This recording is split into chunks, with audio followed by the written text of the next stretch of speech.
Hi, I'm Beth Freschi, a relaxation and life coach in the Twin Cities. The name of my company is A Time for Expression, LLC. I already did a video about counteracting Zoom fatigue or all different types of video chat fatigue that we're experiencing right now. And I thought of more tips, and some of them I had hoped to include in the first one and forgot. But I thought, well, I'll make another one, and who knows, maybe I'll make a third. But if you haven't watched the other video, when you're done with this one, you can go over and check it out. I just want to give people some tips that you can feel better as you're doing all of this extra video chatting that we're doing. It can be physically, mentally, and even emotionally exhausting sometimes, and you can get some pains and everything. So I'd like to give you more tips on how to counteract that. I talked about last time the importance of a comfortable chair that has plenty of cushion and support, and sitting yourself back in it so that your butt's way back and that your back is feeling supported. And another one is the way you have your laptop or phone positioned is very important. I've been doing a lot of Zoom meetings, and most of the time I see people having them too low, so you're getting that dreaded view like this. And people joke about it that it doesn't look good, but it also doesn't feel good to the person because they're having to look down, and doing any kind of movement like that too much can put a strain on your neck and shoulders. Some people, in order to look really good, they'll put it way high, and that's fine if you're shooting a special promo video or something like that. But then you're bringing your neck back like this, and that can be very uncomfortable after a while. So the best thing is to do it at eye level. And the way I'm doing this is I have a table in front of me. It's this library table that my Uncle Arjo made many years ago. And then I have a stack of books to put my phone up higher. And then I have this cute little stand. I think it's meant to have like a picture in it, but I have my phone in it to just so I can be completely hands-free. And once I get it set up, then during the session, whether I'm filming like this or if I'm just in a Zoom session, I can just relax and not worry about it. It's in the position that I want. And also, as you're positioning it, do it in a way that puts it at eye level when you're back and not, forward like this, because you really don't want to stay like this. Like in the other video, I said it's okay to do that sometimes if you're giving somebody extra attention and it just seems natural, but a lot of people stay like that. And again, you're leaning forward and maybe it makes your face look good, but it also puts that strain. So it's better to vary your movement. So most of the time I would say keeping back like this in a relaxed posture, and then every once in a while leaning forward. And then, like I talked about at the last one, you can shift different positions if you need to at times to really give your body some variation of movement will help. Now I'm going to talk about a few things you can do as you're sitting through a session that aren't that noticeable, that are helpful. I did a bunch last time, and I've thought of some other ones that I like to do. One is to press your shoulder blades together. And again, that's borrowing from progressive muscle relaxation. I like to take tiny little bits of progressive muscle relaxation and use them in daily life so that you can keep your body feeling good throughout the day. So if you press your shoulder blades together, it isn't that noticeable. I'll do it again. Let's say I'm just sitting in neutral, and then I just kind of press them together. It just kind of looks like I'm sitting up straighter. And when you press them together, just hold them for a few seconds and then you can let it go. And you can do that a few times, or you can just do it once every so often. And it gives your back and your chest kind of a chance to stretch out a little bit. And it keeps those muscles and nerves kind of more active and refreshed.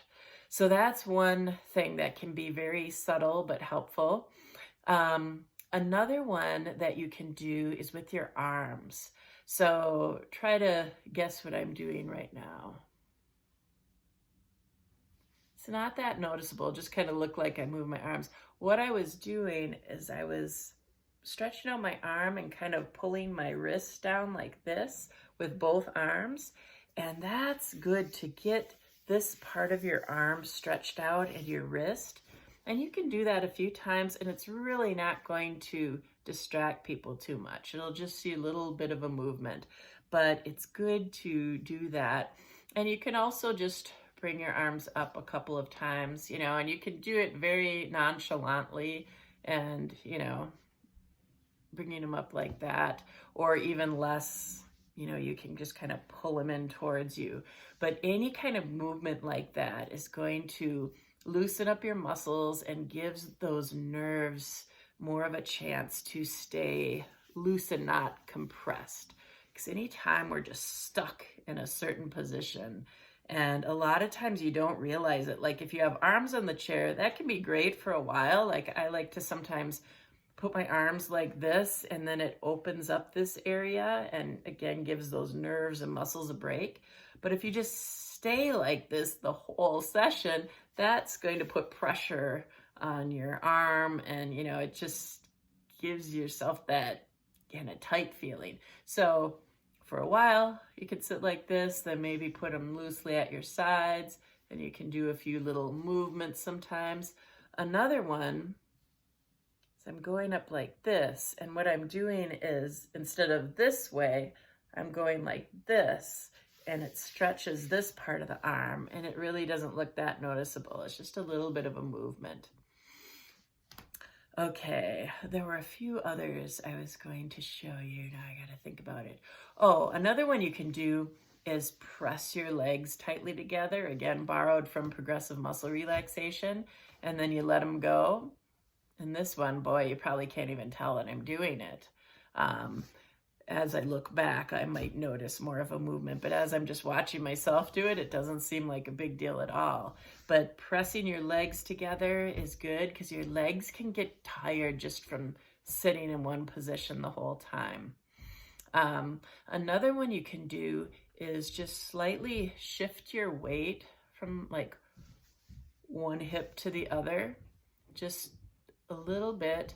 And that gives your hips a chance to do some movement. You can even do it more like in an up and down movement, and subtle enough so that it isn't distracting, but enough of a movement that it gives those muscles, ligaments, nerves a chance to move a little bit and reactivate. You just don't want to have that, either going to sleep feeling or stiffness or even pain.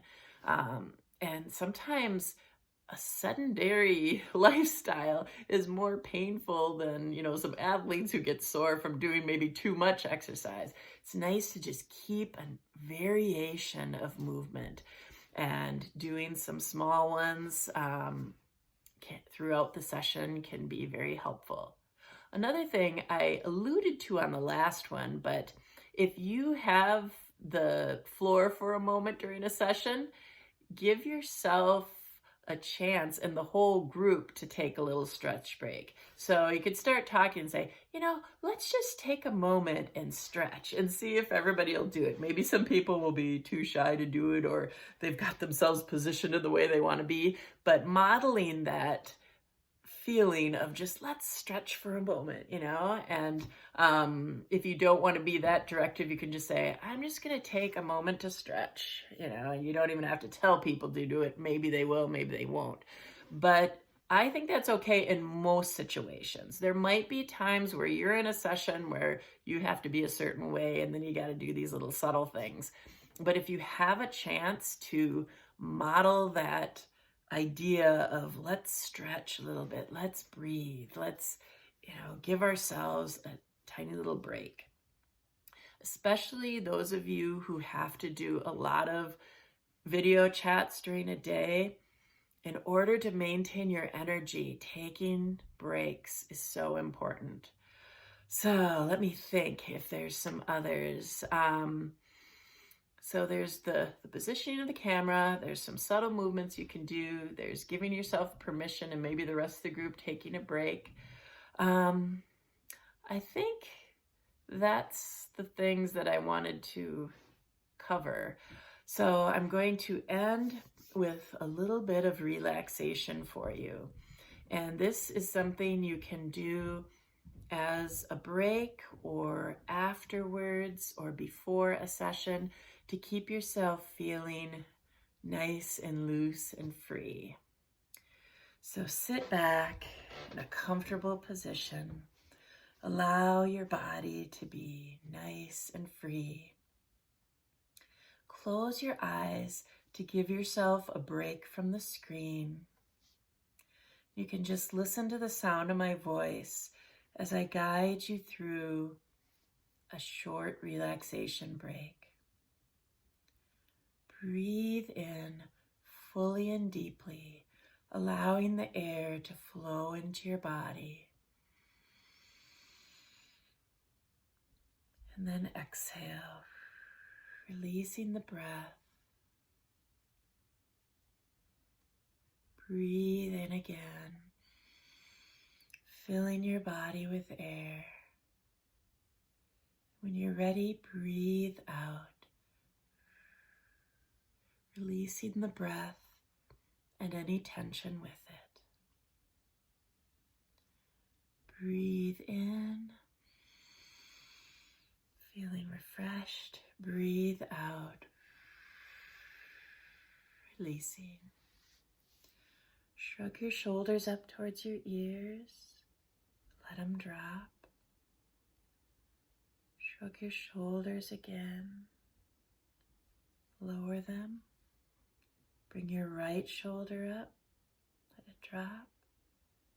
Bring your left shoulder up. Let it drop.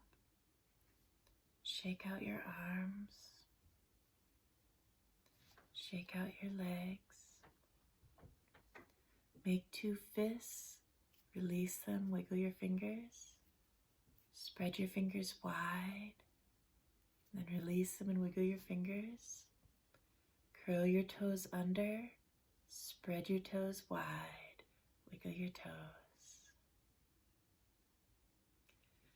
And keeping your eyes closed, I'd like you to create in your mind a place where you can retreat whenever you're feeling overloaded. Is it indoors or outdoors? Are you alone or with others? Notice all the details of this place using all of your senses: sight, sound, touch, taste, and smell.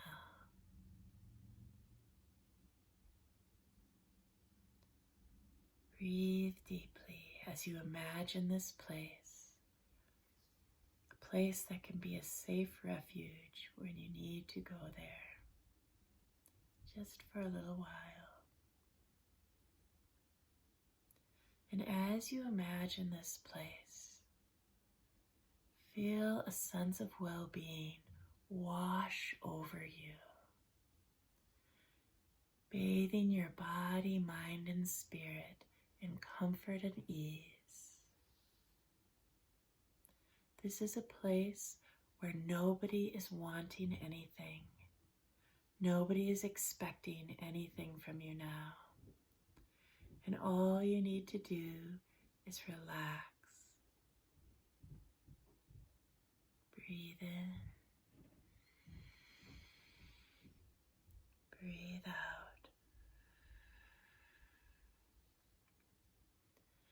Spend a few more moments here, quietly enjoying this time to yourself.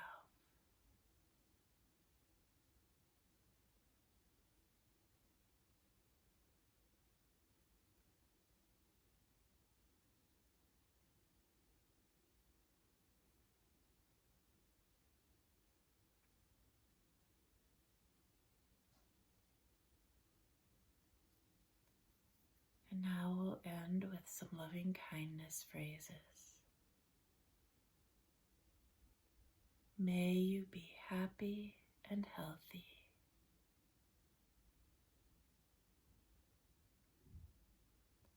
May you be free from inner and outer harm.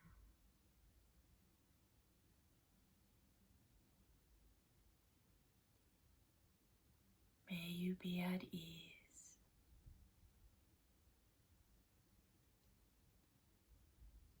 May you be filled with loving kindness.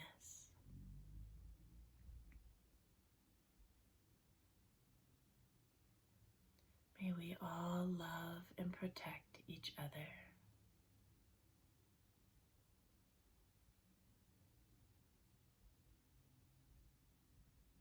Breathe in. Breathe out. And when you're ready, you can open your eyes. How do you feel? Do you think you can take some of these tips with you when you're doing these different Zoom and other video chat sessions? I hope you give yourself a chance to relax and take breaks so that it isn't so overwhelming doing all this video chatting that we're doing. Thank you for visiting my channel. If you like these videos, please take a moment to subscribe and ring the bell so you can receive alerts each time I create a new video. And I hope this week you remember to take time to breathe and stretch and do those things that you enjoy. Thank you.